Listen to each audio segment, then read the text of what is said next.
प्रभू रामचंद्रासारखा देव नाही एक, प्रभू रामचंद्रासारखा मित्र नाही दोन, प्रभू रामचंद्रासारखा शत्रू नाही तीन, प्रभू रामचंद्रासारखा पती नाही चार, आणि प्रभू रामचंद्रासारखा पुत्र नाही पाच. तुम्ही प्रभू रामचंद्राचं चरित्र पहा. का प्रभू रामचंद्राचं चरित्र आचरणीय आहे? रामायणामधला एक गोड प्रसंग आहे, लक्ष देऊन ऐका. प्रभू रामचंद्र लक्ष्मणजी रस्त्याने जात असताना जनकपुरीमध्ये गेल्यानंतर तुम्हाला प्रभू रामचंद्राच्या विवाहाचा इतिहास सर्वांना ज्ञात आहे. दुसऱ्या दिवशी विवाह होणार, त्याच्या आदल्या दिवसाची रात्र लक्ष्मणजी प्रभू रामचंद्राची पायाची सेवा करत होते. पण सेवा करत असताना लक्ष्मणजीच्या डोळ्याला धारा लागल्या होत्या. काय लागल्या होत्या? धारा लागल्यानंतर प्रभू रामचंद्राला जाग आली आणि प्रश्न केला, ए लक्ष्मणा, ए दादा, काय झालं रडण्यासाठी, का रडतोस? त्यावेळेस जसं जसं प्रभू रामचंद्रजी विचारत होते तसं तसं लक्ष्मणजीचं रडणं वाढत होतं. काय नाही प्रभू, हे सांग ना लक्ष्मणा, आईची आठवण आली तुला? नाही. बाबाची आठवण आली? नाही. मग रडतो का? भरताची आठवण आली? अजिबात नाहीये. मग रडतो का? त्यावेळेस रडता रडता लक्ष्मणाने प्रभू रामचंद्राला सांगितलं, प्रभूजी उद्या सीताई साहेबासोबत तुमचा विवाह होणार एक, तुम्ही सीताई साहेबाच्या गळ्यामध्ये वरमाला घालणार दोन, सीताई साहेब तुमच्या गळ्यामध्ये वरमाला घालणार तीन. प्रभू रामचंद्र सांगू लागले, हा लग्नाचा विधी तो होणारच आहे. मग ऐका ना प्रभू, तुम्ही सीताई साहेबाच्या गळ्यामध्ये मंगळसूत्र घातल्यानंतर या शरीरावर कोणाचा अधिकार होणार? सीताई साहेबाचा. कोणाचा?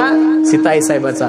उद्या रात्री मी ठरवलं, काय म्हणले लक्ष्मणजी, उद्या रात्री मी ठरवलं तरी तुमच्या पायाची सेवा नाही करू शकणार, याचं दुःख माझ्या जीवनामध्ये होतंय, म्हणून मला रडू येतंय.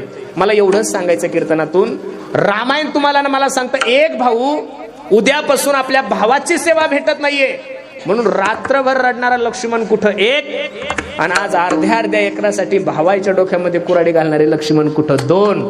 लक्ष देऊन ऐका. रामायण ही जी कथा आहे ती काही देवतेची कथा नाहीये, मंदिरातल्या देवतेची. प्रभू रामचंद्राचं चरित्र हे प्रत्येक घराला मंदिर बनवणारं चरित्र आहे. म्हणून प्रभू रामचंद्राचं चरित्र कोणाच्या अगोदर आहे? कृष्णाच्या अगोदर. प्रभू रामचंद्राचा जन्म चैत्र महिन्यामध्ये दुपारी 12 वाजता. भगवान श्रीकृष्णाचा जन्म श्रावण महिन्यामध्ये रात्री. तुम्ही सर्व जाणकार मंडळी, रात्री येणारे 12च्या नंतर येणारे लोक चांगले असतात का वाईट हो? बहुतांशी 12च्या नंतर हा प्रहर चोरायचा आहे ना. कोणाचा आहे? चोरायचा आहे. प्रभू रामचंद्राचं एक बाणी, एक पत्नी, एक वचनी. भगवान श्रीकृष्णाचं पहा, अनेक बाण्या, अनेक पत्न्या आणि अनेक वचन्या. प्रभू रामचंद्राचा जन्म राजवाड्यात झाला, सोन्याच्या महल मध्ये, आणि या बाबाचा जन्म कुठं? बंदीखान्यात झाला. मग प्रभू रामचंद्राच्या चरित्राचा उच्चार नाही करायचं, आचरण करायचं. आणि भगवान श्रीकृष्णाच्या चरित्राचा काय उच्चार करायचा आहे? चरित्र ते उच्चारावे, केले देवे गोकुळे. दुसरा एक महाराजांचं प्रमाण किती गोडे पहा. हे दसे चरित्र केले नारायणे, हे दसे चरित्र केले नारायणे, हे दसे चरित्र केले नारायणे, हे दसे चरित्र केले नारायणे. नागता गोधने राखीत आहे, नागता गोधने राखीत आहे, नागता गोधने राखीत आहे, नागता गोधने राखीत आहे. माझी वाणी तुझे बोलनावा, माझी वाणी तुझे वर्णी बोलनावा. हे दासे चरित्र केले नारायण, हो रांगता गोधने, रांगता गोधने राखीत आहे. हे दुसरे चरित्र केले नारायणे, रांगता गोधने राखीत आहे. माझी वाणी तुझे वर्णे गुण नाम, ऐसे देही प्रेम काही कळा. भगवंताच्या अवताराचा इतिहास तुम्हा सर्व मंडळीला ज्ञात आहे. यदा यदा ही धर्मश ग्लानिर्भवति भारत, अभ्युत्थानम धर्मश तदात्मानं सृजाम्यहं, परित्राणाय साधूनां, विनाशाय च दुष्कृतां, धर्म संस्थापनार्थाय संभवामि युगे युगे. या श्लोकाचं भाषांतर करत असताना तुलसीदासजीने किती गोड वर्णन केलंय पहा. जब जब होए धर्म की हानि, बाढ़ही असुर अधम अभिमानी, तब तब धरी प्रभु विविध शरीरा हरही कृपा निधी सज्जन पीरा. ज्या ज्या वेळेस या धर्मावर ग्लानी येते, ज्या ज्या वेळेस या धर्मावर संकट येते, त्या त्या वेळेस माझा जगाचा मालक काय घेतोय? अवतार घेतोय. प्रमाण धर्मरक्षा वया अवतार घेशी आपुल्या पाळीसी भक्तजना. आणि द्वापार युगाची परिस्थिती तीच आहे. थोडं लक्ष द्या माझ्याकडे. तुम्ही जेवढं लवकर लक्ष द्याल तेवढी लवकर पंगत बसला. महिला मंडळी थोडं लक्ष द्या माझ्याकडे. द्वापार युगाची परिस्थिती तीच आहे. कंस, दंतवक्र, शिशुपाळ यांचा एवढा सुळसुळाट झाला आणि पाप वाढल्यानंतर सर्वात मोठं दुःख ज्या व्यक्तीला होतं त्या व्यक्तीचं नाव आहे पृथ्वीमाता. काय? पृथ्वीमाता. पृथ्वीमाता रडायला लागली आणि ब्रह्मदेवाकडे गेली. ओ ब्रह्मदेवा, पापी जे अभक्त दैत्य जे मातले धरणीसी झाले ओझे त्यांचे. दिदलासे त्रास ऋषी मुनी सकळा न पूजिती कोणी देवा एक राहिले यज्ञ मोडिले कीर्तन पळाले ब्राह्मण दैत्याबेने. ओ ब्रह्मदेवा, वत्सरूपी पृथ्वी ब्रह्म्यापाशी जाय नेत्री वाहे तोय सांगत असे. पृथ्वी मातेनं गायीचं रूप धारण केलंय आणि कोणाकडे गेली? ब्रह्मदेवाकडे. ओ ब्रह्मदेवा, त्या राक्षसाच्या भीतीने कीर्तन होत नाहीये, त्या राक्षसाच्या भीतीने ब्राह्मण देवता यज्ञ करत नाहीये. काहीतरी पर्याय याच्यातून काढा. ब्रह्मदेव म्हणले, हे बघा सर्व गोष्टी भगवान विष्णूच्या हातात आहे, माझ्याकडे काय? सगळेजण भगवान विष्णूकडे गेले. स्तुती सुरू केली. शशंक चक्रम सक्रीत कुंडलम सपीत वस्त्रम सरशिरो यक्षणम सहार वक्षस्थल कस्तुवश्रियम नमामि विष्णुम शिरसा चतुर्भुजम श्री अनंता मधुसूदना पद्मनाभा नारायणा जगव्यापका जनार्दना आनंदगणा विनाशा सकळ देवा आदिदेवा. आणि खरं सांगू का, मानवाला सगळ्यात मोठं जर प्रिय काय असेल तर माणसाची स्तुती. महाराज काय स्तुती आहे. एक नंबर गदा माणूस असू द्या आपल्या गावामध्ये, किती एक नंबरचा खानदानी गदा असू द्या, आपण फक्त त्यांना म्हणा, ओ सेठ, तुमच्यासारखा माणूस या दाऊदपूर मध्ये नाहीये. महाराज ते 25,000 रुपये देऊन कॉपी पासतो तुम्हाला. किती? मग मला एवढंच सांगायचंय, याच तोंडानं आपल्याला चांगलं बोलायचं आणि याच तोंडानं आपल्याला काय बोलायचंय? वाईट बोलायचं. मग होईल तोपर्यंत चांगलंच बोला ना. माफी मागून एक वाक्य बोलतो, राग नका येऊ देऊ. खरं सांगा, पुढारी लोक कामं करतात का गोड बोलतात? हो हा पुढारी लोक कामं करतात का गोड बोलतात? मग त्यांचा तेवढा जरी गुण आपण घेतला जीवनात काहीच कमी पडणार नाही ना आपल्याला. काही म्हणलं तरी होच म्हणायचं, नाही म्हणायचं नाही. काही म्हणलं तरी होच. एका गावामध्ये एक मंत्री महोदय आले. ओ साहेब, परिस्थिती खराब आहे आमच्या गावची, पिण्याच्या पाण्याची व्यवस्था नाही हो, लोक आजारी पडतात. मंत्री महोदय सांगतात, एक पाण्याची टाकी, एक विहीर मंजूर. आता याला मंजूरच करायची, द्यायची थोडी होती काही. दुसरा एक 80 वर्षाचा म्हातारा होतला. ओ साहेब, 7वी पर्यंत शाळा आहे, 7वीच्या नंतर पोरांना 10 किलोमीटर पायी जावं लागतो. चिखल आहे, पाऊस आहे. एखादी 10वी 12वी पर्यंत एखादी जिल्हा परिषदची शाळा मंजूर. एक दुसरं उठलं ते म्हणलं, साहेब आमच्या गावात सगळं आहे पण जिओला रेंज नाही. एखादं जिओचं टावर मंजूर, फक्त मंजूरच करतात, द्यायचं पण होतं म्हणतात. एक 90 वर्षाचं म्हातारी काठी टेकवत आलं आणि त्या साहेबाला म्हणलं, साहेब तुमच्या आशीर्वादाने आमच्या गावात सगळं आहे, फक्त एक नदी नाही. ते मंत्री महोदय म्हणले, मंजूर. आता नदी देता येत असती का? देता येत असती.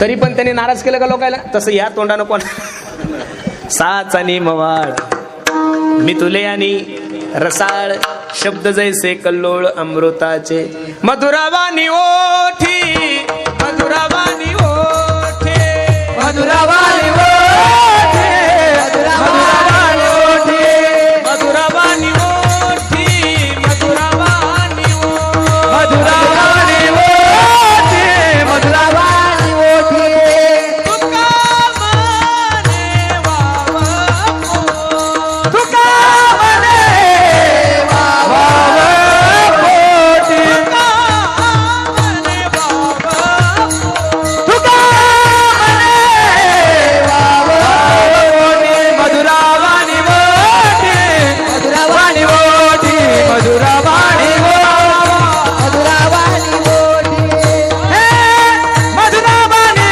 ओठी हा मधुरावानी ओठी तुका मने वावा पोटी तुका मने वावा पोटी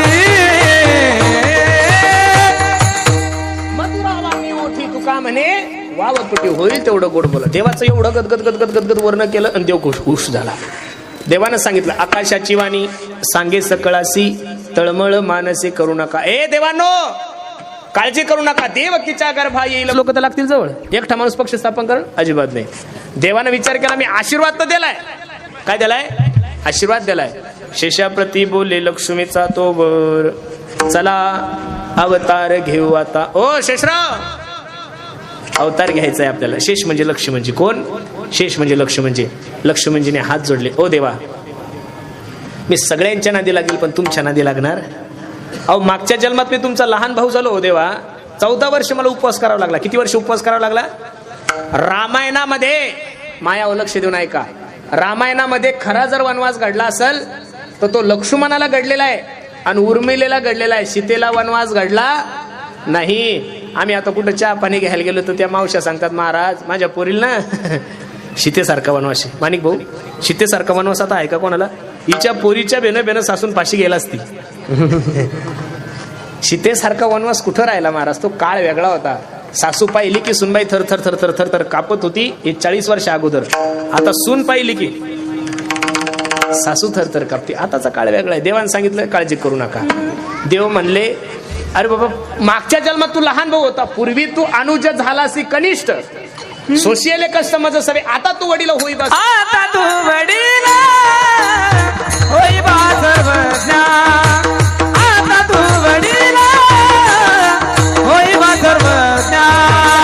आता तू वडील होई बा सर्वज्ञा. आता तू वडील होई बा सर्वज्ञा. आणि नव्याने तुझी मारे, आणि नव्याने तुझी मारे. आता तू वडील होई बा सर्वज्ञा. आता तू वडील होई बा सर्वज्ञा. होई बा सर्वज्ञा. आता तू वडील होई बा सर्वज्ञ, पाळीला मी आज्ञा तुझी बारी. ए ऐक ना लक्ष्मणा, मागच्या जन्मात तू लहान भाऊ झाला म्हणून तुला माझं ऐकावं लागलं. आता तू वडील होई बा सर्वज्ञ, पाळीला मी आज्ञा तुझी बारी. ठरलं महाराज. वसुदेवा देत देवकी बहीण लग्नामध्ये विघ्न झाले. ऐका, कंसाची लाडकी बहीण वसुदेवाला दिली. कोणाला दिली? वसुदेवाला. थाटामाटात मिरवणूक निघाली आणि आकाशवाणी झाली. ए कंसा, ए कंसा, ज्या बहिणीची एवढी थाटामाटात मिरवणूक घेऊन चालला असणार आहे, तिच्या पोटी येणारा 8वा मुलगा तुझा वध करणार आहे. मला एक सांगायचंय तुम्हाला, एखाद्या बहिणीचं पोरगा आपला वध करणार आहे, हा भावाला कळल्यानंतर हा तिला पैठणी गेली का महाराज? नाही नाही, कंसच होतो. घेवनिया खडग मार, घेवनिया खडग माराया धावला. घेवनिया खडग माराया धावला. घेवनिया खडग माराया धावला. हात तो धरिला वसुदेवे. हात तो धरिला वसुदेवे. हात तो धरिला वसुदेवे. घेवनिया खडग माराया धावला. हात तो धरिला वसुदेवे. वसुदेवाने हात पकडला. बे राजा आहे ना तू, महिलांची हत्या करतो, स्त्रीची हत्या करतो, ब्रह्मपातक लागल तुला. हिच्या पोटी येणारे मुलं तुला मारणार आहे ना, आम्हाला कारागृहामध्ये ठेव. ठरल्याप्रमाणे मी तुला पोरं आणून देतो. ठरलं महाराज. कारागृहामध्ये ठेवलं. 2-3 वर्ष वळाल्यानंतर सुंदर सारखं लेकरू झालं. आणि वसुदेवाने ते लेकरू घेतलं. कोणाकडे गेला? कंसाकडे गेला.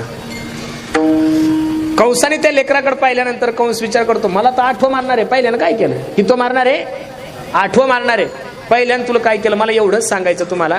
कंस हा देव होता का राक्षस होता? हो, कंस राक्षस होता, तरी पण तो तुमच्यानी माझ्यापेक्षा 1000 पट चांगला होता. याचं कारण, कंस कमीत कमी जन्माला आलेले पोरं मारत होता. कंस कमीत कमी जन्माला आलेले पोरं मारत होता. आपण तर गर्भातल्या पोरी सुद्धा मारायला लागलो महाराज.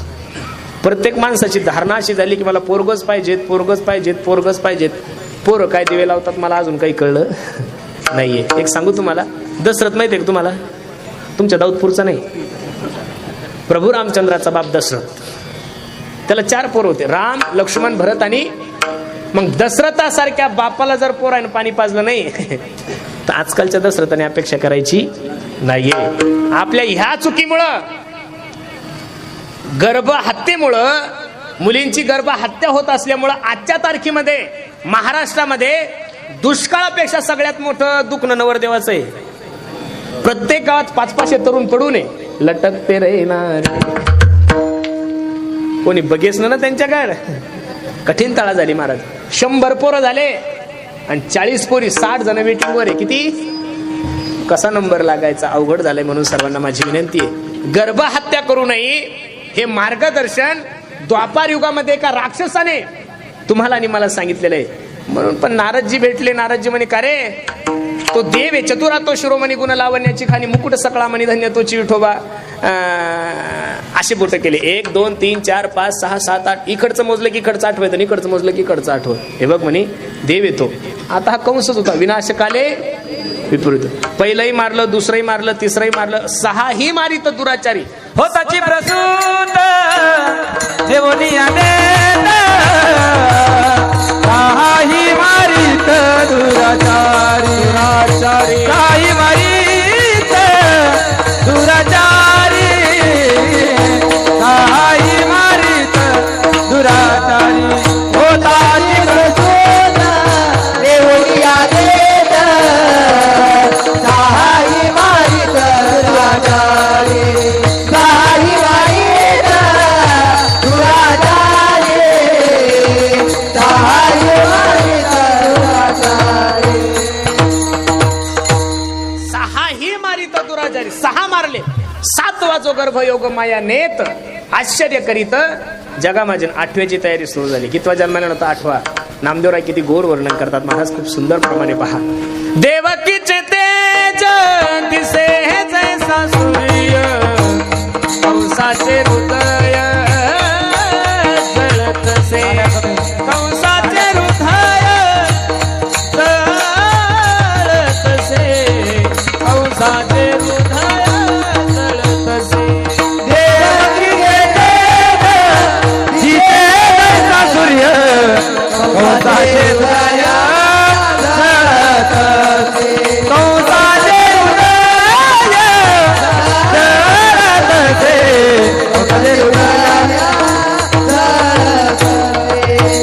देवकीचे तेज दिसे जैसा सूर्य, कंसाचे हृदय जळतसे.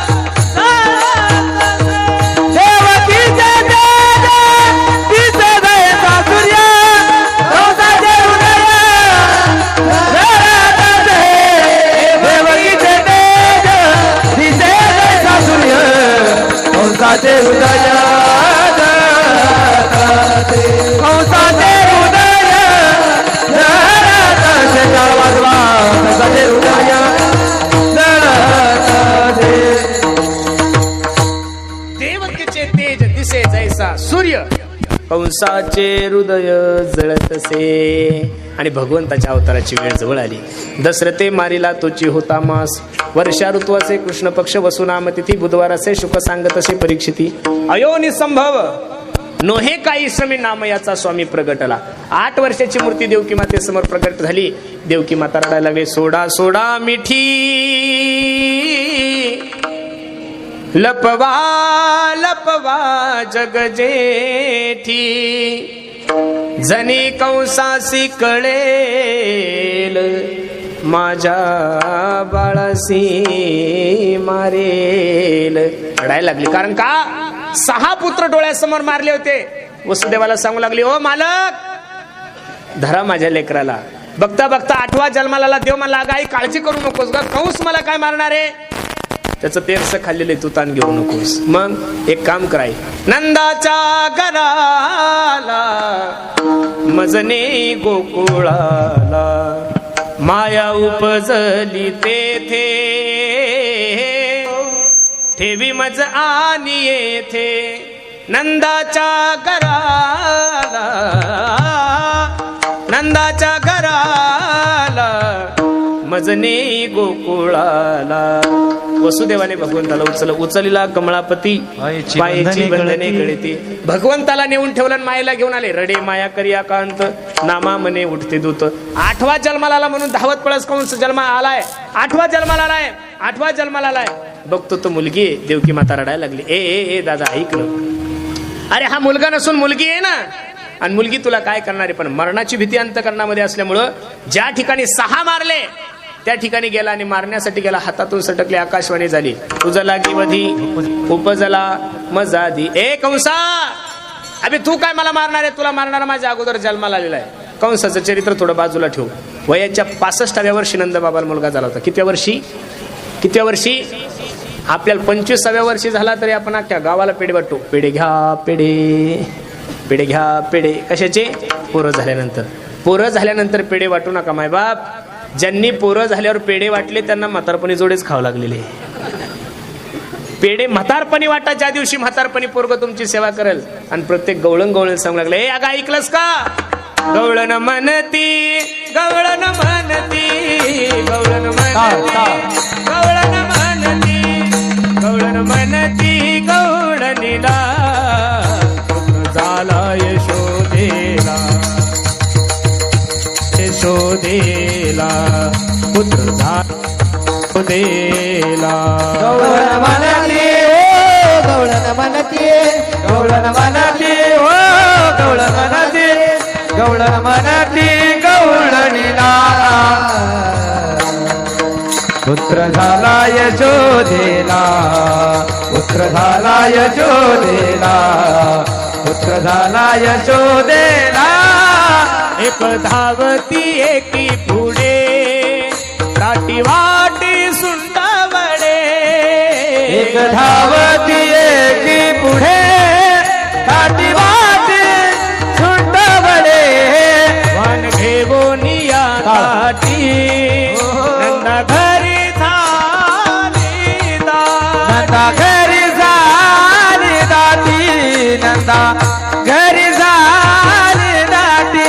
सुयनीची गलबला झाली, झाली दासी जणी हे तेल घाली गलबला झाली, दासी जनी तेल घाली. गवळण म्हणती, गवळण म्हणती, गवळण म्हणती, हो गवळण म्हणती, गवळण म्हणती, गवळणीला पुत्र झाला यशोदेला, पुत्र झाला यशोदेला, पुत्र झाला यशोदेला.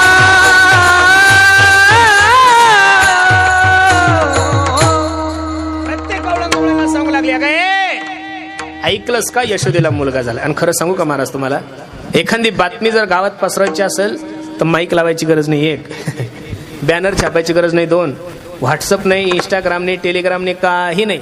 एखाद्या मायमाऊलीला जवळ घ्या आणि तिच्या कानात सांगता, बाई तुला म्हणून सांगते, कोणाला सांगू? अख्ख्या गावाला माहित होतं तरी शब्द हा शिल्लक राहतो, तुला म्हणून सांगते बाई, कोणाला सांगू? हो. म्हणून चांगल्या व्यवहाराची गोष्ट कधीच माणसानं बायकोला सांगायची नाही. तू माणसाला असं काय म्हणतात, धर्मराजांचा शाप आहे त्यांना. महिलांना धर्मराजाचं काय आहे? कर्ण ज्यावेळेस रणांगणात पडलाय, नाका तोंडातून रक्त येतं, शेवटचे श्वास मोजत आहेत, त्यावेळेस कुंती माता रडायला लागली. धर्मराजाने विचारलं, आई हा आपला शत्रू आहे, आपला दुश्मन आहे, आणि तो मरत असताना तू रडते का? त्यावेळेस कुंती आई साहेबांना सांगितलं, दादा तो तुमचा शत्रू नसून तो तुमचा मोठा भाऊ आहे. काय? मोठा भाऊ आहे. हे ऐकल्यानंतर धर्मराजाच्या डोळ्याला धारा लागल्या आणि धर्मराजा सांगतात, आई ही जर गोष्ट तू अगोदर सांगितली असती तर सूर्यासारखा पराक्रमी माझा भाऊ आमच्या हाताने गेला नसता ग. तू हे लपून ठेवलं ना, जा मी शाप देतो की याच्यानंतर महिलांच्या मनात कोणतीच गोष्ट राहणार, तुम्ही काहीही सांगा त्यांच्या मनात राहत नाही. म्हणून बहुतांशी काही गोष्टी त्यांच्यापासून लपून ठेवलेल्या चांगल्या. प्रत्येक गवळण सांगू लागले, एक धावती एकी पुढे, ताटी वाटी सुंटावडे. वन घेवोनिया ताटी, नंदा घरी झाली दाटी. आणि त्या गवळणीमध्ये माझ्या जनाबाई होत्या. कोण होत्या जनाबाई? सुयनीची गलबला झाली, दासी जणी हेल गाली. हेल कळतं का? हेल आजी हेल, हा हे आजीला माहित असेल. नवीन पोरीला हेल कळत नाही, बेल कळत नाही, टेल कळत नाही. हेल म्हणजे काय? पूर्वी एखादी मुलगी बाळांतीन झाली की तिच्या गल्लीतल्या जेवढ्या काही मायमावल्या होत्या तेवढ्या काय करायच्या, हंड्यानं पाणी आणायच्या आणि तिच्या राजनात टाकायच्या. याला काय म्हणत होते आई? हेल. तुम्ही म्हणसाल महाराज आता ही पद्धत बंद झाली, कारण 100% 100% मुलींची डिलिव्हरी एक तर बीडला व्हायला लागली किंवा परळीला. मग पाणी घेऊन बीडला जातं का? आता दिवसांदिवस काय झालंय, वातावरणात बदल झालाय महाराज. काय झालाय? बदल झालाय. एक सांगू का तुम्हाला, दिवसांदिवस आता माणसाला मरण्यासाठी म्हातार व्हायची गरज नाही माणिक भाऊ. हे जे म्हातारे लोक दिसतात ना, याच्यानंतर आपल्याला म्हातारे लोक पाहायला भेटणार नाही. 50 वर्ष खूप झाले महाराज. 50 वर्ष तुम्ही बघा, एखादा कॅन्सर तज्ञ जर तुमचा डॉक्टर ओळखीचा असेल ना, तर त्या डॉक्टर जवळ अर्धा तास जाऊन बसा. या देशाचा जर विचार करायला गेलो तर जेवढा निर्व्यसनी लोकांना कॅन्सर आहे तेवढा व्यसनी लोकांना नाहीये. काही लोक म्हणतात मसाल्याचं खाऊ नका, मूळव्याध होतो. काय म्हणतात लोक? मसाल्याचं खाऊ नका, मूळव्याध होतो. जे दररोज बोकडे खातात त्यांना काहीच नाही. आम्ही दुधाशिवाय दुसरं काही खात नाही. 4 ऑपरेशन झाले तरी मूळव्याध वरतोच होतं. नेमकं करायचं काय? मसाल्याचा आणि मूळव्याधाचा काही संबंध नाहीये. कारण की आता आपण जे खातोय ते जेवण नाहीच आहे. तुम्ही आम्ही जे खातोय ते विष खातोय. केळं सुद्धा संध्याकाळी कच्चा असलं सकाळी पिकतंय महाराज. टरबूज सुद्धा इंजेक्शनाशिवाय तयार होतात. आमचा एक छोटासा आश्रम आहे चोखोबरायचा. आमचे महाराज म्हणे आपल्याला मेथीची भाजी लावायची. मग मी मेथीचं रोप आणलं, मेथीची भाजी लावली. माझ्यासोबतच आमच्या शेतकऱ्यांनी लावली. आता 20 दिवस झाले, 30 दिवस झाले. आता श्रावण सुरू झाला ना, वारीच्या अगोदर लावली होती. मग जून गेला, जुलै गेला, ऑगस्ट संपत आला, तर मेथीची भाजी याच्यापेक्षा काही मोठी होईनच माणिक भाऊ. आणि आमच्या शेजारच्या माणसाची गबीच्या गबी त्याने 4 वेळेस कापली तर मेथीची भाजी वाढायलाच लागली. परवा दिवशी मी त्याला म्हणलं, का रे आमची एवढीच आणि तुझी एवढी कशी? तो म्हणे महाराज तुम्हाला जर असं वाटत असेल मेथी वाढावी, तुम्ही एक क्वार्टर घेऊन या म्हणे. क्वार्टर कळतील तुम्हाला? नाही म्हणजे सगळेच थोडे काही संन्याशी तुम्ही म्हणजे क्वार्टर कळणार नाही. क्वार्टर म्हणजे बॉटल देशीची, आणि ती घेऊन या, थोडं तीर्थ टाका म्हणे त्याच्यावर. तेव्हा मी विचार केला आपण तशी जरी नाही पिली त्यावेळेस माझ्या लक्षात आलं आपण अशी जरी नाही पिली तर मेथीच्या मार्फत का होईना चाललेलीच आहे ना, बरोबर आहे का नाही? आपण जे खातोय ते दूध नसून, आपण जे पितोय तो दूध नसून ते विष आहे महाराज. ज्या दिवसापासून या देशामध्ये जर्सी गाईचं उत्पन्न वाढलं त्या दिवसापासून या देशामध्ये शुगरांची संख्या खूप वाढली. बरोबर आहे का नाही? जनाबाई तिथं काय करण्यासाठी ते हेल सुयनीची गलबला झाली, दासी जनी हेल खाली, गवळण म्हणती हो, गवळण म्हणती गवळणीला, तर झाला यशोदे आनंद आहे जिकडे तिकडे. गोकुळीच्या सुखा अंत पार नाही लेखा, बाळकृष्णंदा घरी आनंदल्या नरणारी, जिकडं तिकडं आनंद आहे. जे जया पाहिजे ते भगवान श्रीकृष्ण जन्माला आल्यानंतर नंदबाबाने ज्याला सुवर्ण पाहिजे त्याला सुवर्णदान, ज्याला गाई पाहिजे त्याला गाई दान, ज्याला वस्त्र पाहिजे त्याला वस्त्रदान, ज्याला अन्नदान पाहिजे त्याला अन्नदान, ज्याला जे पाहिजे ते दिलंय महाराज. पण एकीकडे सुख आहे आणि एकीकडे दुःख आहे. कृष्ण गोकुळी जन्मला, दुष्टा चळका पुसुरला. कंसाने मीटिंग भरवली, ऐका जो कोणी माझ्या शत्रूला मारल त्याला अर्ध राज्य बक्षीस. पहिला इडा पुतना मावशीनं उचलला होता. कोणी? पुतना मावशीनं. तुम्ही असं नका समजू की लाडली योजना आताच आहे. द्वापार युगापासून ह्या लाडल्या कुठेही पुढेच आहे महाराज. बरोबर आहे का नाही? पुतनेनं इडा उचलला म्हणे, ए दादा 2 दिवस झालेल्या जन्माला आलेल्या पोराला मारण्यासाठी अर्ध राज्य काय करायचं? हे काम मी तुझं फ्री करून देतो. सुंदर असा शृंगार केलाय महाराज. आणि यशोदेकडे गेली. यशोदे अगं बाळ झालाय तुला सांगितलं नाही? यशोदानं माफी मागितली. अगं खूप धावपळ होती ग, खूप आनंद उत्सव चालू होता, कळलंच नाही. बरं ये, कुठे आहे का तुझं बाळ? यशोदा म्हणते खूप रडत होतं ग, आता झोपी घातलं. देव पाळण्यातल्या पाळण्यात विचार करतो किती भोळी माय आहे माझी. माझं बवणीचं गिराईक परत गेलं तर माझा धंदा चांगला होणार. दुकानदार लोक एवढे हुशार असतात महाराज. बवणीचं गिराईक किती का हलकट असेल त्याला परत जाऊ देत. परळीच्या बाजारात एक बाई वांगी विकत होती. काय विकत होती? वांगे. एक माणूस तिच्याकडे गेला, मावशी अगं वांगे काय किलो आहे का? ती म्हणली दादा 30 रुपये किलो. अगं वेडी झालीस का तू? दाऊदपूरला सप्ताह चालू आहे आणि माझी पंगत आहे आज. मसाला वांगा करायचा, रबडी करायची, गुलाबजाम करायचंय, 100 किलो घ्यायचे. किती घ्यायचे? ती म्हणली दादा मग असं करा ना 3 रुपये कमी करा, मी तुम्हाला 27 न देते. हा म्हणला अगं 20 रुपयानं दे, महाराज लोकांची पंगत आहे. ती म्हणली बाबा मला तिकडून मार्केटमधून आणावं लागतं, ह्याच वांग्यावर माझ्या पोरायचं शिक्षण आहे, रूम भाडं द्यावं लागतं, गाडी भाडं द्यावं लागतं. हा म्हणायचा 20 आणि ती म्हणायची 27. तिनं हात जोडले म्हणे दादा मला तुम्हाला वांग द्यायचे नाही, तुम्ही दुसऱ्या दुकानावर जा. माणूस बोलबच्चन होता थोडा. म्हणे असं वेड्यासारखं कसं करते? माझ्या हाताने बवणी करून बघ की संध्याकाळपर्यंत तुझ्या टोपल्यात एक सुद्धा वांग शिल्लक राहणार नाही. आता ती जुनी मराठवाडी म्हातारी होती. ती म्हणे करे मेल्या तुझ्या हातामध्ये अशी काय जादू आहे? मग हा तिला सांगत होता बाई माझ्या बापाची 100 एकर जमीन गमावली हातानं मी. काय म्हणला? माझ्या बापाची 100 एकर जमीन गमावली का या हातानं? तुझं टोपलं भर वांगी काय घेऊन बसलीस? देव रडायला लागला. काय झाला? देव रडायला लागला. पुतना देवाकडे जाती आणि भगवंताचं ते गोड स्वरूप पाहिल्यानंतर बरळा पीड मनटवर वपू कर्णयो कर्णी कारम बिबरतवासम कनक कपिशं वै जयंती चमाला राजस सुकुमार मदनाचा पुतळा रवी शशी कळा लोपलिया पाहिलिया वेद लावी बैसे जीवे जडोनी.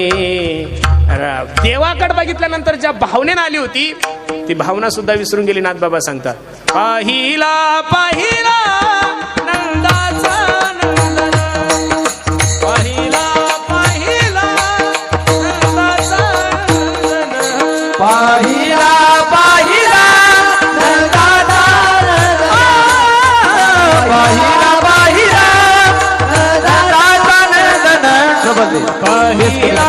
पाहिला नंदाचा नंदन, पाहिला पाहिला नंदाचा नंदन, पाहिला पाहिला नंदाचा नंदन, पाहिला पाहिला नंदाचा नंदन. तेने वेधियले मन, तेने वेधियले मन, तेने वेधियले मन, बोला बोला. तेने वेदियेले मन, तेने वेदियेले मन, तेने वेदियेले मन, हो हो. तेने वेधियले मन, तेने वेधियले मन, तेने वेधियले मन, तेने वेदियेले मन, तेने वेदियेले मन, तेने वेदियेले मन. पाहिला पाहिला नंदाचा नंदन, पाहिला पाहिला नंदाचा नंदन, पाहिला पाहिला नंदाचा नंदन, पाहिला पाहिला नंदाचा नंदन.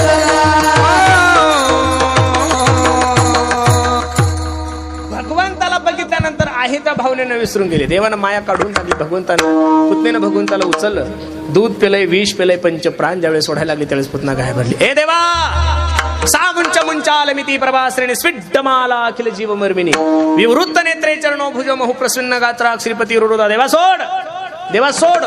रोध करायला लागली. काय करायला लागली? धावा करायला लागली. देवा सोड. देव म्हणले, हे बघ पुतणे, पहिलं तर मी कोणाला धरत नाही, आणि एकदा का कोणाला धरलं तर मरेपर्यंत सोडत नाही. गोविंदा ए नमो नमा. आता पुतनाही मारली, माबळ भट्ट मारला, आग बग रिटा मारिला बाळपणी अवघी दैत्य खानी. भगवंताच्या चरित्रामध्ये राक्षसाचं जास्त वर्णन करत जाऊ नये. आता जगाचा मालक रांगायला लागला. किती गोड देवाचं वर्णन आहे. रांगत रंगनी चोरीत लोणे, तरंगणी चोरीत लोणी, आवडी धरती गवळणी, वा गवळणी, बांधिती चरणी देती घराणे.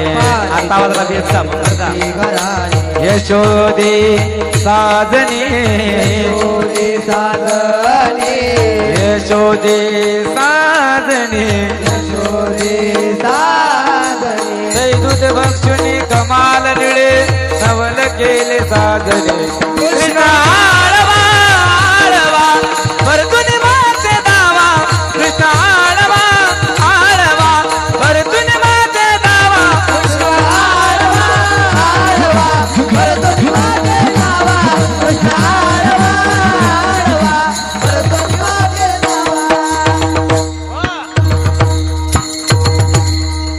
रांगायला लागला माझा जगाचा मालक. रांगत रंगनी चोरीत लोणी, धावणे धरिती गवळणी, बांधिती चरणी देती घराणी, यशोदे साजनी. नामदेवाने सुद्धा वर्णन केलं. तळवे तळहात टेकीत, डाव्या गुडघ्यान रांगत, रंगने रंगनात तुम्ही देखीला. रांगायला लागला. रांगता रांगता गल्ली बोळीत फिरायला लागला. गल्ली बोळीत पाहिल्यानंतर सगळे पोरं पाहिले. पोराच्या तब्येती अशा वाळून गेल्या होत्या. सगळ्या पोरांना 100 पोरांना एकत्रित गेलं. अरे पोरं म्हणले, काय देवा, अरे आपल्या परळीमध्ये एवढे बिअर बार असताना तुम्ही वाळून कसे गेले? असं देव नाही म्हणला. बरं असं देव म्हणला नाही असं मला तुम्हाला सांगायचं, तरी तुम्ही हसताय. ऐका, अरे आपल्या गावामध्ये एवढं दही दूध तुपलोणी असताना तुम्ही असे वाळून का गेले? देव पुरा दूध तुपलोणी आहे, तेवढं सगळं डेअरीला जातं, डेअरीला काही राहत नाही. मग भगवंतानी विचार केला. ऐका, भगवंतानी पहिला पक्ष स्थापन केला, महाखंचोर मित्र मंडळ. अध्यक्ष भगवानात, उपाध्यक्ष बलराम दादा, सचिव पेंद्या. ट्रस्टीमध्ये सगळ्यात चालू खातं सचिवाचं असतं. म्हणून बहुतांशी सचिव इमानदार असला पाहिजे, गरीब असला पाहिजे, नाही तो अध्यक्षाची सही करून कधी पैसे काढा. मग पहिली सभा झाली. सभेमध्ये अध्यक्षांनी सांगितलं, वस्त्रकाळ माती घेऊन यायची 1, सराट्याचा काटा घेऊन यायचा 2, काठी घेऊन यायची 3. पेंद्या हुशार होता, सचिव होता पेंद्या. म्हणजे देवा तुका पागल आहे का काय वे? अबे चोऱ्या करायच्या, मग वस्त्रगाळ माती काय करायची? देवाने सांगितलं आपल्याला दही दुधाची चोरी करायची. काय करायची? दही दुधाची. हे बघा, बाह्य रंगाने जरी तुम्हाला असं वाटत असेल की देवानं दही दूध तूप लोणी चोरलं, काय चोरायची गरज होती? एकट्या नंदबाबाकडे 9 लाख गायी होत्या. किती लाख गायी होत्या? 9 लाख गायी. आता 9 लाख गायी ज्याच्या बापाकडे, त्याला दही दूध तूप चोरी करायची काय गरज आहे? पण भगवंतानं खरी चोरी कशाची केली? चित्त चोरी येले नंदाच्या. तू का म्हणे येणे गरुडत होचे, हरिणे माझे हरिले चित्त आणि भारवित्त. सर्वात मोठी चोरी जर कशाची केली असेल तर चित्त चोरी येले नंदाच्या नंदने. तू का म्हणे येणे गरुडत होचे. ठरलं महाराज. वस्त्रकाळ माती कशाला रे? म्हणजे आपण जर एखाद्या गवळणीच्या घरी दही तूप लोणी खायला गेलो आणि तिला जाग आली, ती जर आपल्या मागे लागली तर ती माती तिच्या डोळ्यात फेकायची. ती डोळे चोळत बसला, आपण पळून जाऊ.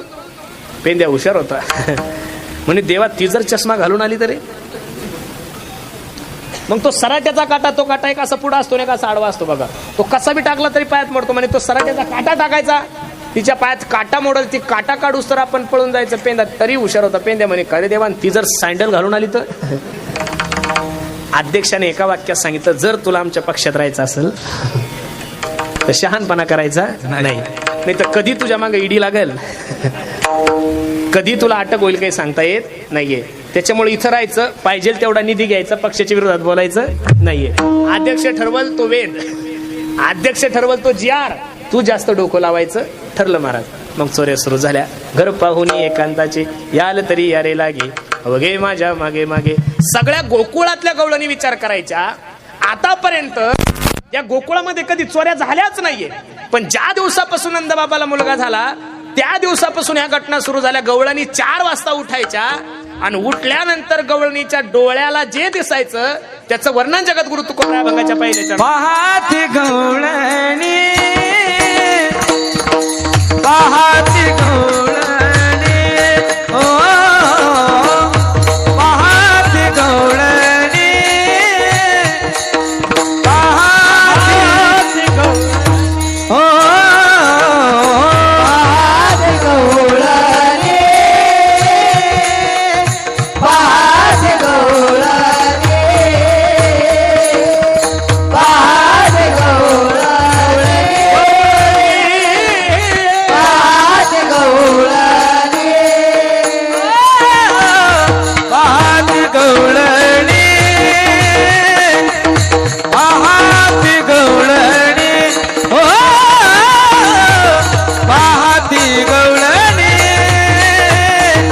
पाहती गवळणी, पाहती गवळणी, पाहती गवळणी, पाहती गवळणी, पाहती गवळणी. तवती पालती दुधाने, तवती पालती दुधाने, तवती पालती दुधाने, तवती पालती दुधाने. म्हणती नंदाजिया मोरे, म्हणती नंदाजिया मोरे, ओ म्हणती नंदाजिया मोरे, म्हणती नंदाजिया मोरे, ओ. गवळणी सकाळी ज्या वेळेस आपल्याला 4 वाजता उठायच्या आणि गवळणीच्या दृष्टीत जे निदर्शनात यायचं, गवळणी म्हणायच्या पाहती गवळणी तवती पालती. सर्व दुधानी कशी राहायची? पालथी राहायची. बरोबर आहे का नाही? आणि गवळणी विचार करायच्या, म्हणती नंदाची पोरी आजी चोरी केली खरे. कारण गवळणीला माहित होतं तया विना नासी नव्हे दुसरिया ऐसी. चोरी करतोय ना महाराज आपण. चोरू काय शकतो आपण? लोकांचा चारा चोरू शकतो, लोकांच्या शेंगा चोरू शकतो, लोकांच्या चपला चोरू शकतो. पण देवानं जी चोरी केली ती तुम्हाला आणि मला जमली. आणि 1947 पासून तर चोरीचे प्रकार एवढे वाढले बाबा बाबा बाबा. कोण काय चोरलं काही सांगता येत नाहीये. त्या बिहारमध्ये एकानं बैलाचा चारा चोरला होता महाराज. त्याचं नाव लालू प्रसाद यादव आहे. काय चारा कुठं माणसं खात असतात का हो, तरी त्या बैलांना चारा चोरलाय. काय चोरती लोक सांगतात नाही. कोणी धरणं चोरतय, कोणी चारा चोरतय, कोणी रोड चोरतय, कोणी काय चोरल. 1947 पासून लोकांना चपाती आवडत नाहीये, भात आवडत नाहीये, भाकर आवडत नाहीये. लोकांचा सगळ्यात मोठा आहार जो झालाय तो सिमेंट, गिट्टी, वाळू. हे बघा, मी नेहमी सांगत असतो, आता देव जरी या महाराष्ट्रात आला, देव जरी या देशात आला, आणि त्यानं जर ठरवलं मला पंतप्रधान व्हायचं, मुख्यमंत्री व्हायचं, हा देश सुधारायचा, तरी शक्य होणार नाही. याचं कारण या देशाला जसं ब्लड कॅन्सर असतो ना महाराज, तसं भ्रष्टाचाराचं कलंक लागलेला आहे या देशाला. तो कितव्या टप्प्यातला कॅन्सर आहे माहितीये का? 3ऱ्या टप्प्यातला आहे. कितव्या? 3ऱ्या टप्प्यातला आहे. आपण भ्रष्टाचार करणं सोडू शकतो. आपण भ्रष्टाचार करणं सोडू शकतो. एका तहसीलदाराच्या आईची पुण्यतिथी माझं कीर्तन होतं. मी त्यांना प्रश्न केला, मला साहेब किती पेमेंट आहे तुम्हाला? म्हणे मला 70-80 हजार रुपये पेमेंट आहे. मला 70-80 हजार रुपये पेमेंट आहे साहेब, तुमची प्रॉपर्टी 100 कोटीची झालेली आहे. मग त्यांना खूप पश्चाताप वाटला. म्हणे मी माझ्या आईचा उत्सव एवढा मोठा करतोय, सगळ्या महाराज लोकांना कपडे, 5000 लोकांना जेवण. म्हणलं बघा, तुम्ही इथं किती जरी तुमच्या आईची पुण्यतिथी केली, सर्व काही केलं, तरी पण तुम्हाला पापच लागलं, कारण तुम्ही लोकांचा पैसा लुबाडताय ना.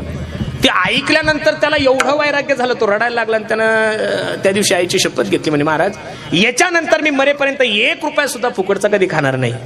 पण म्हणे महाराज तुम्हाला सांगू का, मी घेणं सोडू शकतो म्हणे, पण देणं नाही सोडू शकत. कळलं का तुम्हाला? घेणं तुमच्या माझ्या हातात आहे, पण मला जर एखादं काम करायचं असेल तर मला दिल्याशिवाय माझं काम होत नाही. आजपासून तर इथेपर्यंत हा सगळ्यात मोठं काय लागलेलं आहे, कीड लागलेलं आहे. मलाही त्याची माहिती नव्हती. माणिक भाऊ, आपल्या आश्रमाला 10 लाखाचे गट्टू आले एका ठिकाणून, एका घेतले माणसाकडून. आता माझ्या डोक्यात फक्त 10च लाख होते ना, मला काय माहिती एवढे गळत गळत येत, गळत गळत गळत गळत गळत माझ्याकडे फक्त 5.5 लाख आले. किती? 5.5. आता त्याच्यात गट्टू किती बसवायचे हा मोठा प्रश्न आहे. बरोबर आहे का नाही? असंच जर चालत राहिलं तर कसं होणार महाराज? विठ्ठल विठ्ठल विठ्ठल विठ्ठल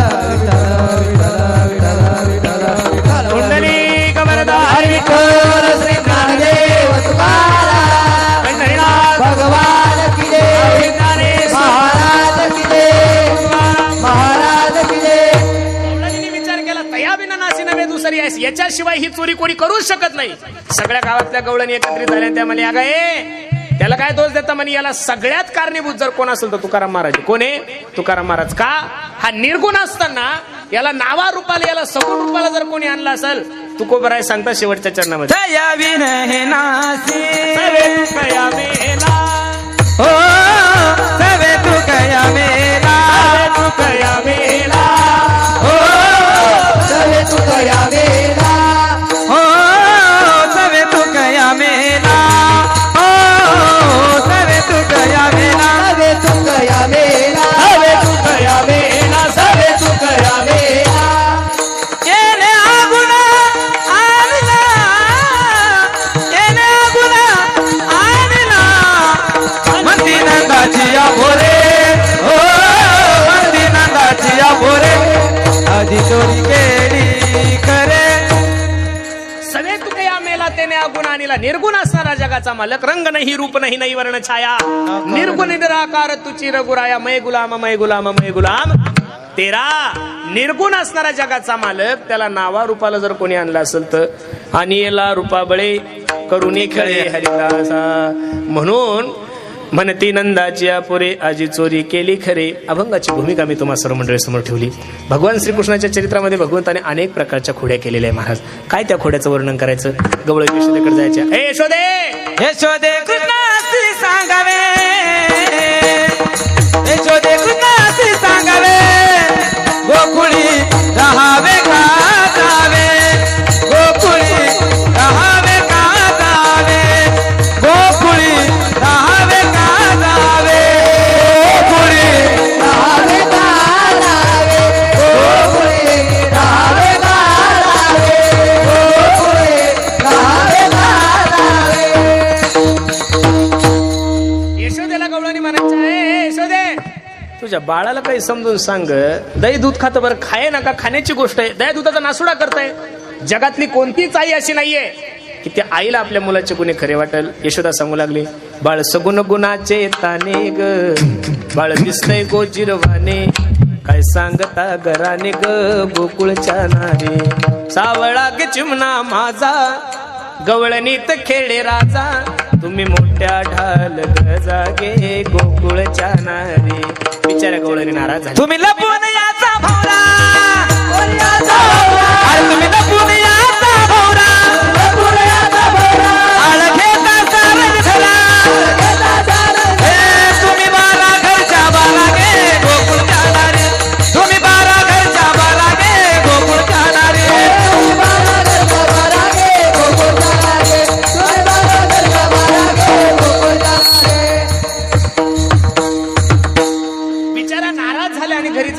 शेवटच्या कोपऱ्यामध्ये एक गवळण राहत होती. ती म्हणे का गे गेलत्याने यशोदेकडे गेलो तर भगवंताच्या यशोदेच्या कडेवर कृष्णाला पाहिल्यानंतर तिला घामाच आला. बाई यशोदेच्या कडेवर जर कृष्ण आहे तर माझ्या हातात कोणी खाली पाहिलं तिथंच कॅलेंडर मालक तुम्ही. म्हणे 4 तास झाले तुझ्या सोबत आहे का सोड सोड म्हणतोय. देवानं धमकी दिली. हे बघ म्हणे याच्यानंतर मला धमकी द्यायची नाही. आता तरी तुझा नवरा झालो, याच्यानंतर जर धमकी देशील तर तुझा आजन सासरा होईल म्हणून. इतक्या खोड्या भगवंताने केल्या. किती गरवणी म्हणायच्या. दुसरी आली धावत म्हणे ग बाई काय केली मात, खासी मुख चुंबन देत गळ्यामध्ये हात घालीत, धरू जाता सापडे ना यशोदे बाळ तुझा का ना पोटभर सोसू देगा. तिसरी आली धावोनी म्हणे ग बाई काय केली करणी, पतीची दाढी माझी वेणी दोहीसी, गाठ देवोनी गाठ बाई कोणा सुटेना. अशा अनेक प्रकारच्या खोड्या केल्या महाराज. आवरी आवरी आपुला काना गेला, अमुता गेला, अमुता. आवरी आवरी आपुला काना, आवरी आवरी आपुला काना, काना काना काना नाचलेल्या आमुच्या सुना, नाचलेल्या अजून लाज नाही तुझ्या मना, अजून लाज नाही तुझ्या मना, हा तुझा तुला गोड वाटे काना काना काना नाचलेल्या आमुच्या सुना, नाचलेल्या आमुच्या सुना, नाचलेल्या आमुच्या सुना.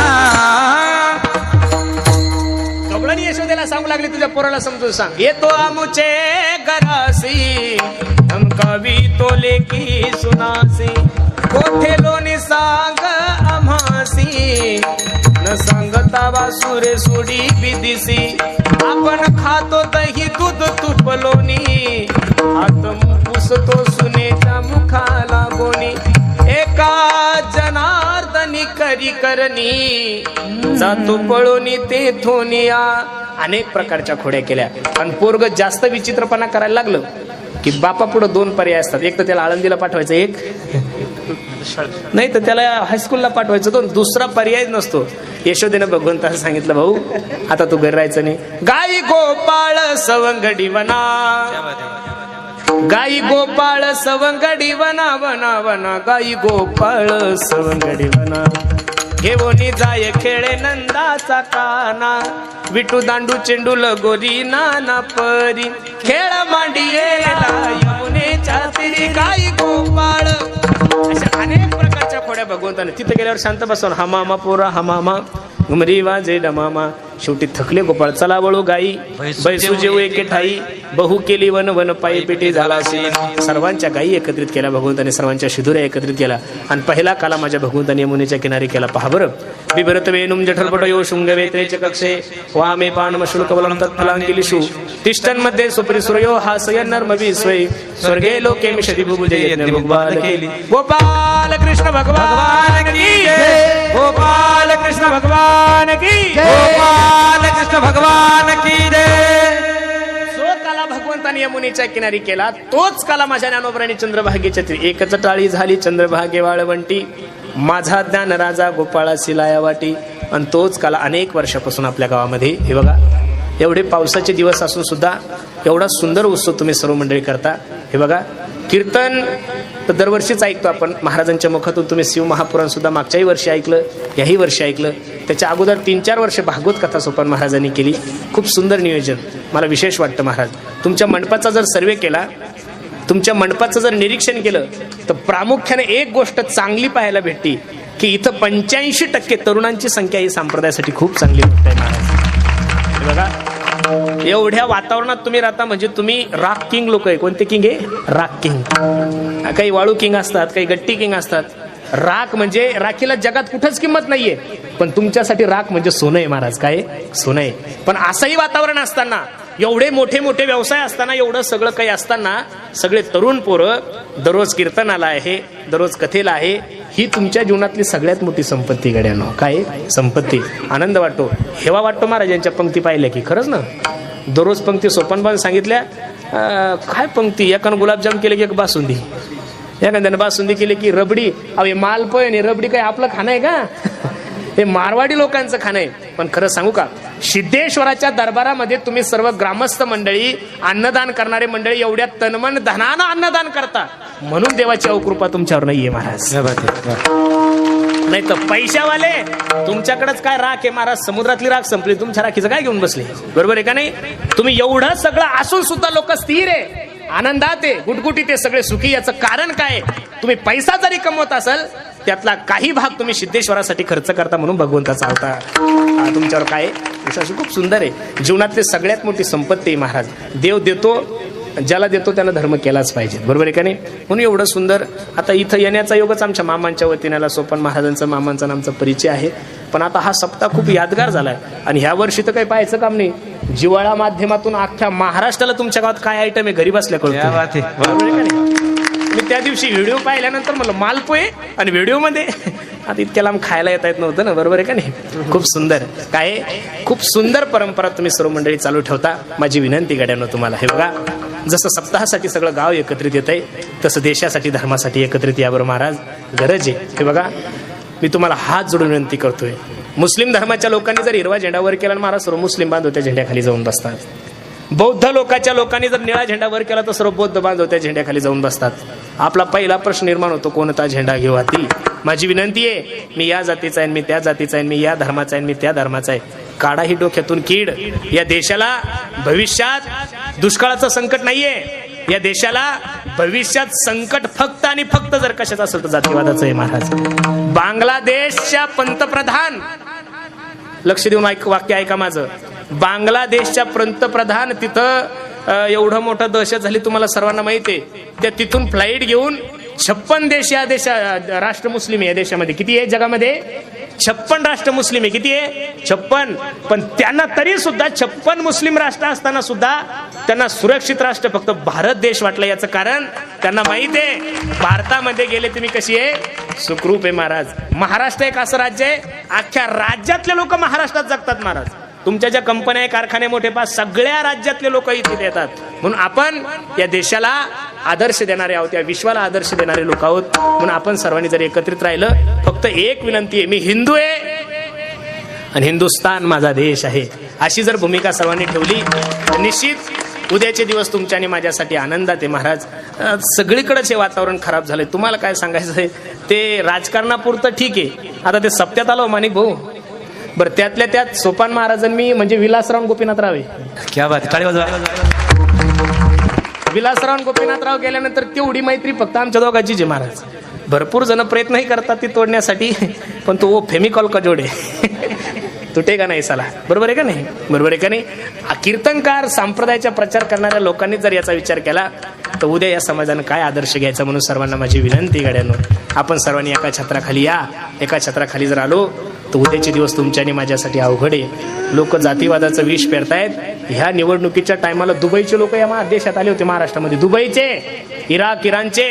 आम्ही कीर्तनातून जर नुसतं म्हणलं की या पक्षाला मतदान करा तर लोक आम्हाला शिव्या घालतात महाराज. मदरसामधून फक्त एक फतवा निघाला की आपल्याला या पक्षाला मतदान करायचं, तर 100% मुस्लिम लोकांनी मतदान केलं. किती टक्के केलं? 100%. ज्या माझी तर सरकारला मी त्या दिवशी सांगितलं मुख्यमंत्री महोदयांना, जो मतदान करणार नाही त्याच्या सगळ्या सरकारी योजना काढून टाका. ज्या दिवशी देशातला प्रत्येक हिंदू मतदान करल, ज्या दिवशी देशातला प्रत्येक हिंदू मतदान करल, त्या दिवशी चांगलेच लोक सत्तेत येतील, गधे बाबूराव होणार नाही. त्याच्यासाठी आपण सुद्धा थोडं काय राहा, सावध राहा. उद्याचे दिवस आताच विचार करायचा असेल तर उद्याचे दिवस तुमच्याने माझ्यासाठी संकटात आहे. धर्म जगला तर तुम्ही जगसाल, आता धर्मच नाही राहिला तर काय जगणार आहे तुम्ही.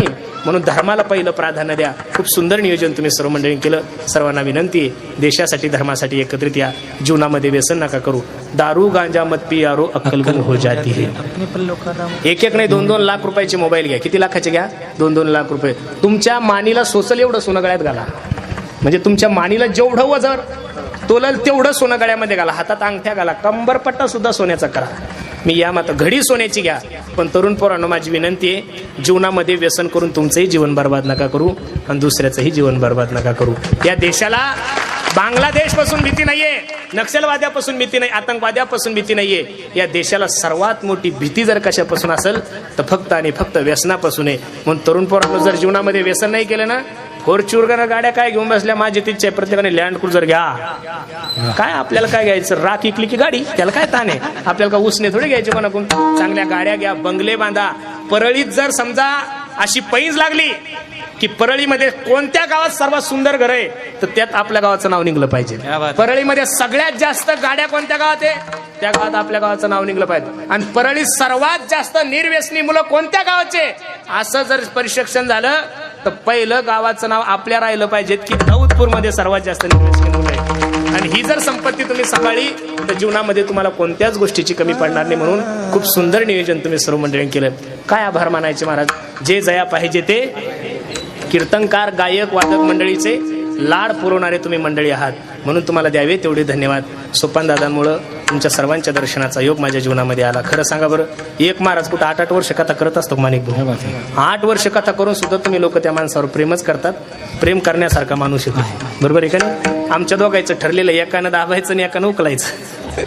आता आपला स्वभाव वेगळा आहे, त्याचा स्वभाव वेगळा आहे. तो थोडासा प्रेमळ आहे आणि मी थोडा भांडकुदळ आहे.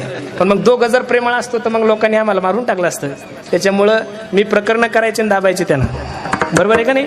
काही होऊ द्या, प्रत्येकाकडे भगवंतानं एक बुद्धी दिलेली, बरोबर आहे का नाही. सर्व माणसं समान अजिबात नसतात. गेल्या 8-10 वर्षापासून तुम्ही सर्व मंडळी त्यांच्यावर प्रेम करत आहात. सर्वच गुणीजन महाराज मंडळी, सर्वांच्या चरणी मी माझा माथा ठेवतो. ज्यांनी अन्नदान केलं, ज्यांनी या कार्यक्रमाला मदत केली, सर्व क्षेत्रातले मंडळी आहेत. राजकीय क्षेत्र, धार्मिक क्षेत्र, आज तर हा तुमचा उत्सवच असतो. ते गाडी ओढाओढी फुगड्या वगैरे खूप सुंदर तुम्ही सर्वांनी आनंद घेतला. आणि त्या फुगड्या ते सगळं पाहून पाऊस आला. बरं गणेश बा म्हणे तुमचा पायगुण आहे. माझा पायगुण एवढा खराब नाही, पण मी जिथं जातो तिथं पाणी येणं चांगलं आहे का वाईट आहे. तुम्ही गेले की दुष्काळ पडतो. मी साक्षात भगवंताचं स्वरूप आहे, त्याच्यामुळं पाणी आलं.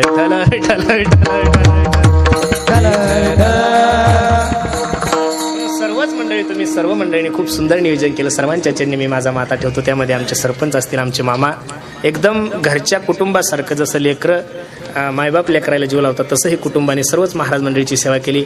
सोपनभाऊ काल सांगता ज्या ताईने आपल्या सर्वांची सेवा केली, त्या ताईंचं नाव विसरून राहिलं. पाहते किती बुद्धिमान आहे स्वप्न्या. मला फोन करून सांगितलं काल बोलता बोलता माझ्याकडून ते नाव विसरून राहिलं.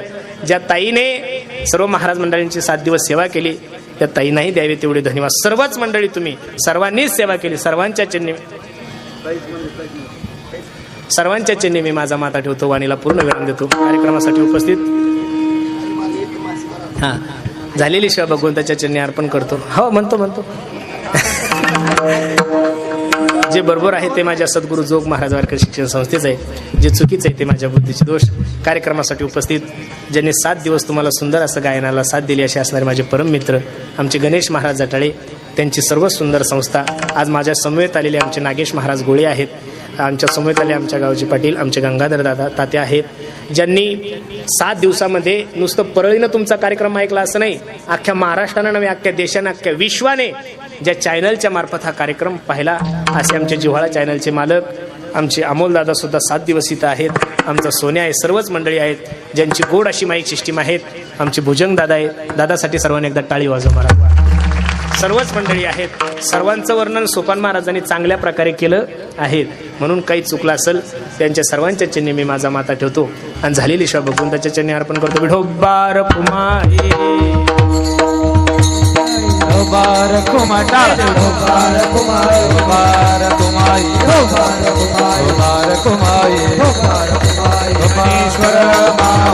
ज्ञानराज माऊली तुकाराम जय जय जाता जाता सर्वांना एक छोटीशी विनंती आहे. आम्ही ज्या परिसरामध्ये राहतो त्या परिसरामध्ये एक छोटीशी गोशाळा सांभाळतोय. तुम्ही म्हणसाल महाराज काही पैसे बिशे मागता का? पैसे फक्त कीर्तनाचेच घेतो बरं माणिक भाऊ, बाकी कोणाकोण दक्षिणा घेत आपल्या राशीत नाहीच येते, बरोबर आहे का नाही? म्हणून सुंदर अशी गोशाळा आहे, 40-50 गायी आहे. तुम्हाला माहीत असेल, तुम्ही सर्व गाव मिळून एवढे आयटम करता. आमचे दररोज 20-20, 10-10 हजार लोकांना आमच्या आश्रमावर सुद्धा तेवढेच आयटम असतात. सोपन महाराजांना माहीत आहे कीर्तनाचा पैसा जरी येत असेल तर त्यातला 80% पैसा हा धर्मासाठीच जातो. 20% मग आता लेकरा बाळा तेवढे पाहिजेतच ना महाराज, बरोबर आहे का नाही? आम्ही काही संन्यासी नाहीये, म्हणून त्या गायीचं रक्षण व्हावं यासाठी एक छोटासा उपक्रम आम्ही हाती घेतला. सुंदर अशी वारकरी अगरबत्ती समोर क्रीटा गाडी उभी आहे. प्रत्येकाने जेवण करा, घरी जाताना एक अगरबत्तीचा पुडा घेऊन जा. त्याच्यातून जो पैसा येईल फक्त आणि फक्त गो मातेसाठीच जाईल. त्यातला एकही रुपया कुटुंबासाठी जाणार नाही, याची शाश्वती मी नारदाच्या गादीने देतो. आई माझी मायेचा सागर दिला तिने जीवनाला आकार. आई माझी मायेचा सागर दिला तिने जीवनाला आकार. तळप द्यावून हात आणि रख रख त्या रानात.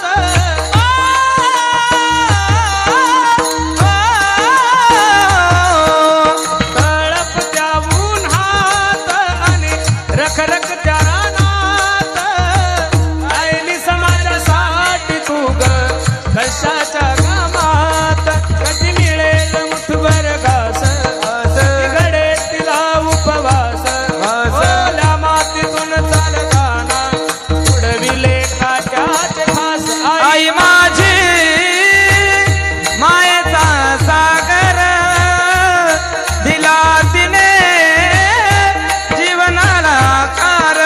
नभीची चांदणी तू ग चंदराची कोर.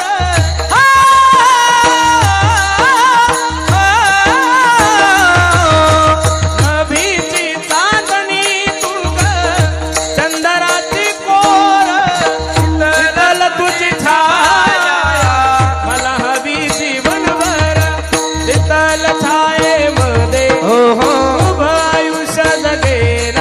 आई देवापासी मी ग, आई तुलाच ग मागेन. आई माझी मायेचा सागर तिला तिने जीवनाला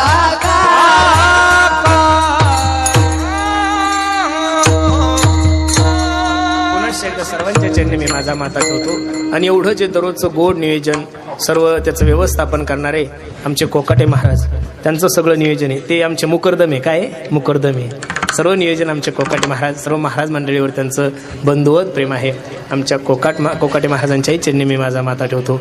आम्हाला पहिल्यांदा या परिसरामध्ये पहिलं कीर्तन आमचे माणिक भाऊ यांनी दिलं होतं. हे सर्वच मंडळी सगळे कुटुंबातली मंडळी आहेत. सर्वांच्या चरणी मी माझा माता ठेवतो. अनवाणीला पूर्णविराम देतो. विठ्ठल जय जय विठ्ठल. आरती. Hello hello hello. जय जय विठ्ठल. हा बोलिलेले गुरे वेडे वा पुढे उतर. करा क्षमा परा समारा. हा नाही विचारला अधिकार.